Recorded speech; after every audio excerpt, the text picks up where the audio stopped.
Assalamualaikum warahmatullahi wabarakatuh. Kami dari kelompok 5 akan mempresentasikan tentang liabilities atau kewajiban yang beranggotakan saya Salsabila Nur Azizah dengan NIM 0302522008. Dan saya Heidi Nadira Parsya dengan NIM 0302522013.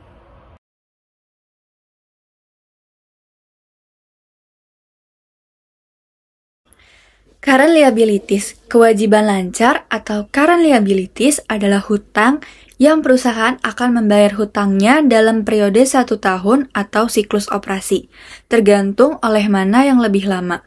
Kewajiban lancar meliputi wesel bayar, hutang usaha, pendapatan diterima di muka, dan kewajiban akrual lain seperti hutang pajak, hutang gaji, dan hutang bunga. Yang pertama, wesel bayar atau notes payable. Perusahaan mencatat kewajiban dalam bentuk catatan tertulis sebagai wesel bayar. Perusahaan sering menerbitkan wesel bayar untuk memenuhi kebutuhan pendanaan jangka pendek. Wesel bayar biasanya mengharuskan peminjam membayar bunga. Diterbitkan dalam berbagai periode. Ilustrasi, Hong Kong National Bank setuju untuk meminjamkan 100.000 dolar Hong Kong pada 1 September 2014 jika CW Company menandatangani wesel 100.000 dolar Hong Kong 12%. 4 bulan yang jatuh tempo pada 1 Januari. Jurnal yang dicatat CW Company pada saat 1 September adalah cash di debit senilai 100.000 dan notes payable di sisi kredit senilai 100.000.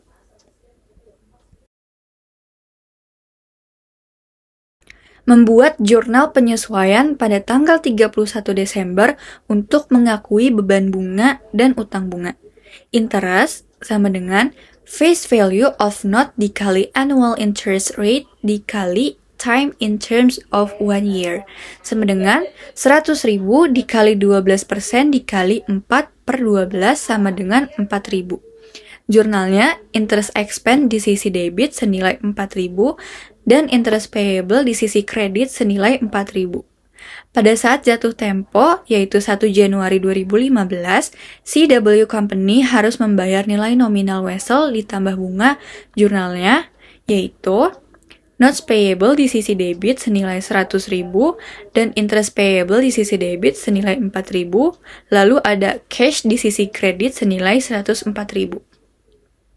Yang kedua yaitu hutang pajak penjualan atau sales tax payable. Pajak penjualan dinyatakan sebagai persentase yang ditetapkan dari harga jual, dapat dinyatakan terpisah atau termasuk dalam faktur total. Retailer mengumpulkan pajak dari pelanggan dan menyerahkannya kepada pemerintah. Ilustrasi, pembacaan register kas tanggal 25 Maret untuk Cooley Grocery menunjukkan penjualan sebesar 10.000 dolar dan pajak penjualan sebesar 600 dolar. Pajak penjualan 6%.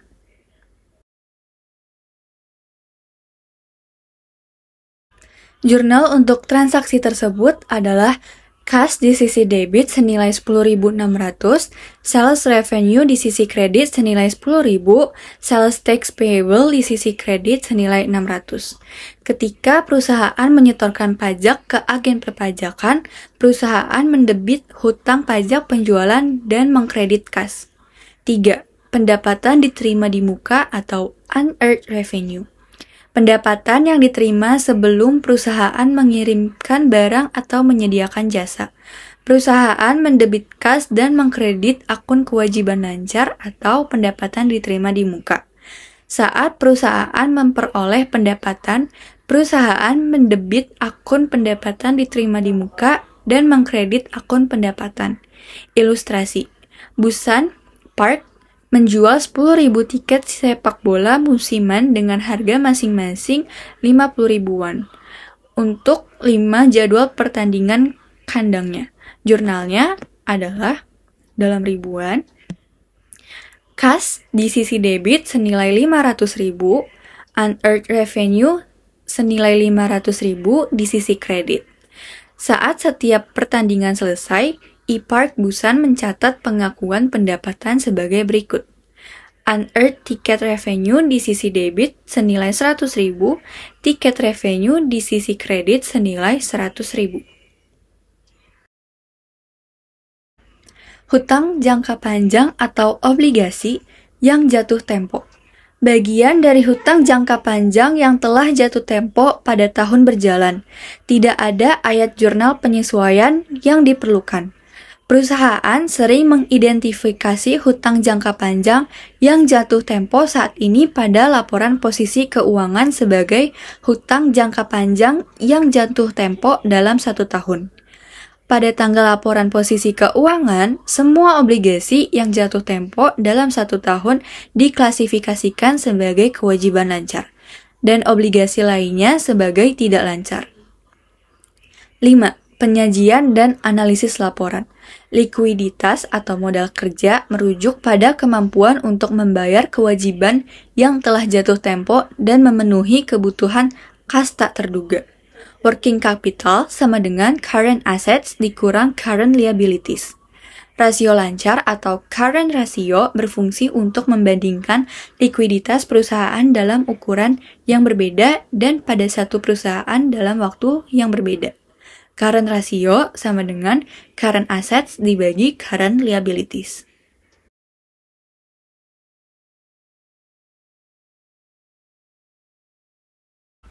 Non-current liabilities, obligasi adalah suatu bentuk wesel bayar berbunga. Untuk mendapatkan modal jangka panjang dalam jumlah besar, manajemen perusahaan biasanya harus memutuskan apakah akan menerbitkan saham biasa, pembiayaan ekuitas, atau obligasi. Keuntungan obligasi dibandingkan dengan saham yaitu kontrol pemegang saham tidak terpengaruh, menghasilkan penghematan pajak, laba per saham mungkin lebih tinggi. Jenis-jenis obligasi ada obligasi dengan jaminan dan tanpa jaminan atau surat utang, obligasi bersyarat dan serial, obligasi terdaftar dan pembawa atau kupon, obligasi konversi, dan callable.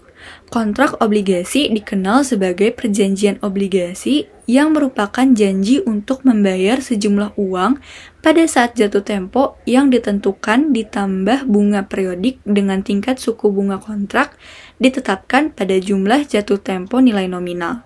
Contoh, kertas sertifikat misalnya nominalnya $1.000. Pembayaran bunga biasanya dibuat per semester. Obligasi ini diperjualbelikan pada bursa efek. Koran dan media keuangan biasanya juga mempublikasikan harga obligasi dan aktivitas perdagangan harian. Penentuan harga pasar obligasi.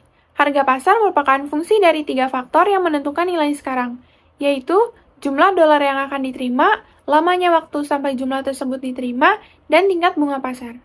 Jenis-jenis obligasi seperti callable, convertible, dan seterusnya mempengaruhi tingkat bunga pasar. Ilustrasi obligasi pada nilai nominal. Pada tanggal 1 Januari 2017, Candlestick AG menerbitkan obligasi sebesar 100.000 selama 5 tahun. Bunganya 10% pada 100, atau 100% dari nilai nominal. Ayat jurnalnya adalah 1 Januari didebit cash sebesar 100.000 dan dikredit bonds payable sebesar 100.000. Bunga dibayarkan setiap tahun pada tanggal 1 Januari pada obligasi Candlestick. Dalam hal ini, Candlestick memperoleh bunga sebesar 10.000 dari hasil perhitungan 100.000 kali 10% pada tanggal 31 Desember. Jurnalnya adalah 31 Desember didebit interest expense sebesar 10.000 dan dikredit interest payable sebesar 10.000.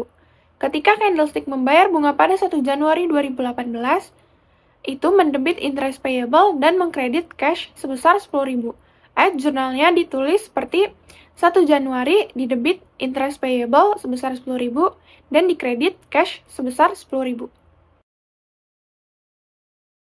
Misalkan, sebuah perusahaan menerbitkan obligasi 10%, pada saat obligasi lain dengan risiko serupa membayar 12%. Investor tidak akan tertarik membeli obligasi 10% sehingga nilainya akan turun di bawah nilai nominalnya. Ketika sebuah obligasi dijual kurang dari nilai nominalnya, selisih antara nilai nominal obligasi dan harga jualnya disebut dengan diskon.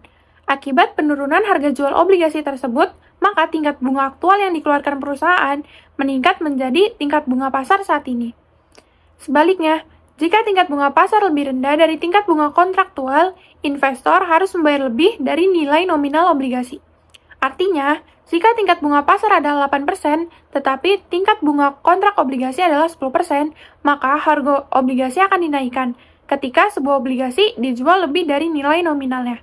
Selisih antara nilai nominal obligasi dan harga jualnya disebut dengan premi.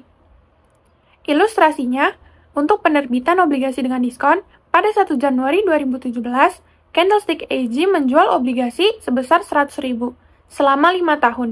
Bunganya 10% seharga 98.000 atau 98% dari nilai nominal. Bunga dibayarkan setiap tahun pada tanggal 1 Januari. Jurnal untuk mencatat penerbitan, yaitu pada 1 Januari, debitnya adalah cash sebesar 98.000 dan kreditnya bonds payable sebesar 98.000.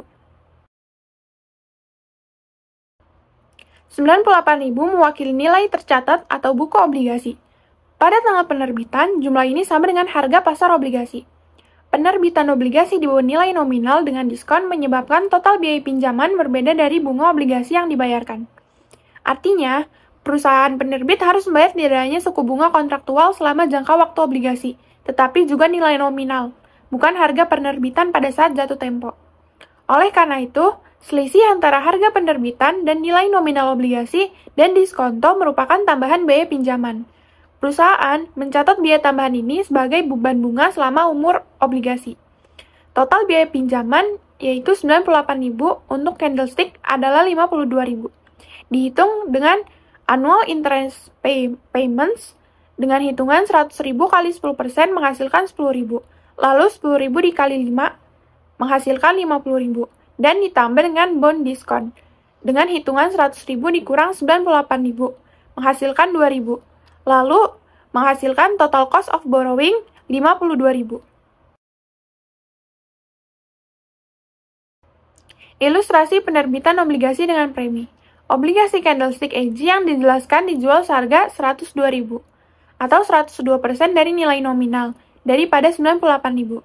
Jurnalnya yaitu debit cash sebesar 102.000 dan kredit bonds payable sebesar 102.000. Penjualan obligasi di atas nilai nominal menyebabkan total biaya pinjaman menjadi lebih kecil dari bunga obligasi yang dibayarkan.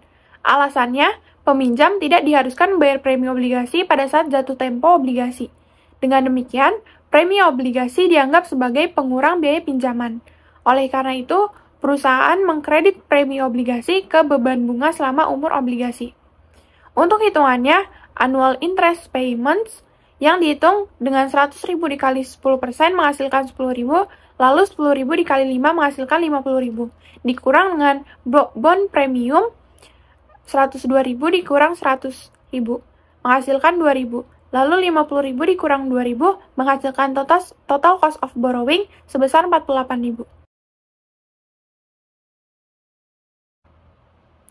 Pelunasan obligasi saat jatuh tempo. Asumsikan bahwa perusahaan membayar dan mencatat secara terpisah bunga untuk periode bunga terakhir. Candlestick AG mencatat pelunasan obligasinya pada saat jatuh tempo. Jurnalnya yaitu debit bonds payable sebesar 100.000 dan kredit cash sebesar 100.000. Untuk pelunasan obligasi sebelum jatuh tempo, ketika perusahaan menebus obligasi sebelum jatuh tempo, perlu untuk yang pertama mengeliminasi nilai tercatat obligasi pada tanggal penebusan. Yang kedua, mencatat kas yang dibayarkan. Dan yang ketiga, mengakui keuntungan atau kerugian dari penebusan. Candlestick AG telah menjual obligasinya dengan premi pada akhir periode keempat. Candlestick menebus obligasi ini pada 103.000 setelah membayar bunga tahunan. Asumsikan bahwa nilai tercatat obligasi pada tanggal pelunasan adalah 10476. Debitnya adalah bonds payable sebesar 10476.000. Debitnya lagi loss on bond redemption sebesar 2.524 dan baru kreditnya cash sebesar 103.000. Wesel bayar jangka panjang dapat dijaminkan dengan hipotek seperti tanah atau rumah atau aset tertentu yang menjanjikan sebagai jaminan pinjaman. Biasanya mensyaratkan peminjam untuk melakukan pembayaran angsuran selama jangka waktu pinjaman. Pembayaran itu terdiri dari bunga atas saldo pinjaman yang belum dibayar dan pengurangan pokok pinjaman. Dua rasio yang menyediakan informasi kemampuan pembayaran hutang dan solvensi jangka panjang. Yang pertama ada debt to asset ratio, yang rumusnya total liabilities dibagi total asset. Semakin tinggi persentase debt to asset ratio, semakin besar risiko bahwa perusahaan tidak dapat memenuhi kewajiban pada saat jatuh tempo. Yang kedua, ada times interest earned, yang rumusnya net income ditambah interest expense ditambah income tax expense, hasilnya dibagi interest expense, mengindikasikan kemampuan perusahaan untuk memenuhi pembayaran bunga yang jatuh tempo. Sekian dari kami, kurang lebihnya mohon maaf. Wassalamualaikum warahmatullahi wabarakatuh.